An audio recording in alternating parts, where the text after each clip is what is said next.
O ropuche a vlkovi.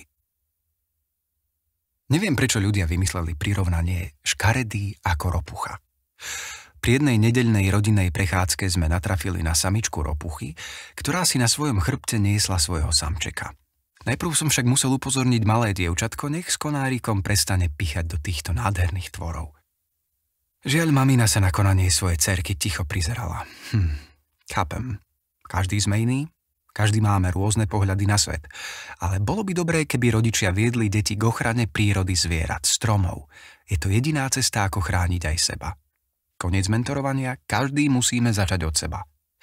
Silný stisk žabieho samčeka, ktorým sa drží vzrastovo oveľa väčšej samičky, sa nazýva amplex.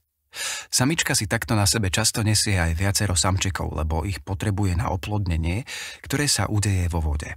Ak sa k samičke pridajú vo vode ďalší samčekovia, môžu ju aj utopiť. Ich pud je natoľko silný, že dochádza dokonca k amplexu samčeka aj s iným samčekom, cudzou žabou, mlokom, rybou alebo aj inými zvieratami či predmetmi, ktoré sa nachádzajú vo vode. Amplex samček nepovolí ani vtedy, ak je samička už mŕtva. Toľko zo sveta prírody. Zem je naša matka. Nemáme inú, len túto modrú. Vážme si ju. Je vymyslená dokonale, funguje geniálne, nemám o ňu strach. Aj z rán človeka sa ľahko otrepe, stačí sa zbaviť ľudského, netrpezlivého zmýšľania. Z môjho pohľadu boli tie ropuchy nádherné. To prirovnanie odmietam používať. Celkovo je pohľad človeka na niektoré zvieratá pomotaný, priam obrátený. Po dočítaní úžasnej knihy o vlkoch a ľuďoch som si uvedomil, že drvivá väčšina ľudí má taktiež otočený pohľad na toto zviera. Napríklad sa vraví, že vlk je nenásytný a zabije všetko, s čím sa stretne. Len tak z roztopaše, či keď sa rozbesní. No v knihe sa opisuje záver z pozorovania určitého revíru, ktorému vládla vlčia svorka, kým nemigrovala inam. Záver? Z 96 losov, ktorých začali vlci prenasledovať, 43 ušlo, 34 bolo obkľúčených, ale nakoniec neboli strhnutí k zemi. 12 zaujalo úspešný obranný postoj. 7 bolo napadnutých, z nich 6 zabitých a 1 zranený, ponechaný svojmu osudu. Nie je teda pravda, že vlk je hlúpe a nenásytné zviera. Vie koho a prečo usmrtiť. Z rozprávania indiánov a eskimákov, ktorí mali s vlkmi najväčšie skúsenosti, priam na posvetnej prírodnej báze nesmierne toto zviera uznávali pre jeho lovecké schopnosti a schopnosť vycítiť, kde sa korisť nachádza, či bude putovať. Opisovali, že vlk akoby pred usmrtením vykonával tzv. Rituál smrti. Ide o sekundy, keď predátor a obeť hľadia na seba upreným pohľadom. Spomínaní ľudia opisovali, že ak obeť vyslala čosi v podobe poď, budeme teda bojovať, prípadne prosím, ešte ma nechaj žiť, lebo potrebujem dochovať mladé. Vlčia svorka zviera neraz pustila, čo dokazuje vyššie opísaná štatistika. Samozrejme, museli tomu byť naklonené aj okolnosti, napríklad, že vlci neboli extra vyhladnutí.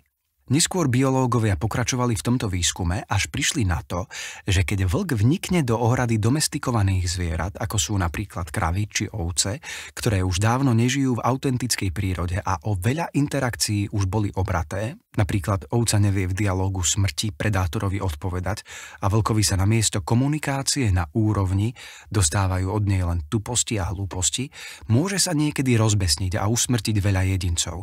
Boli prípady, keď takto vlk zabil aj 12 oviec. Možno toto viedlo k mýtu, že vlk je nenažraté, hlúpe a zdivočené zviera a ono je možno iba múdre a hrdé. Príroda je mocná. Ľudia stratili kontakt s ňou, nerozumejú jej.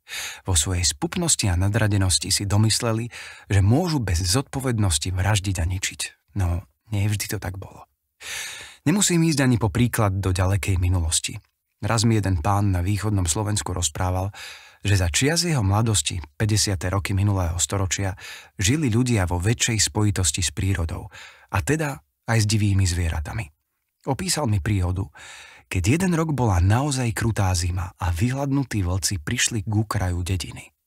Neprišli kradnúť, prišli za denného svetla poprosiť o jedlo. A domáci im čosi dali, lebo vedeli, že prišli v mieri požiadať. Potvrdzuje to starý sociologický vzorec. Keď je zle, všetko sa spája. Keby to bolo za iných okolností, Plachí vlci by pred človekom radšej ušli, prípadne hladná svorka by zaútočila. Lenže situácia bola diametrálne iná. A toto mnohí ľudia nedokážu. Zmeniť svoj zatvrdený pohľad, keď sa okolnosti zmenia. Počnúc názorom na dajaké zviera.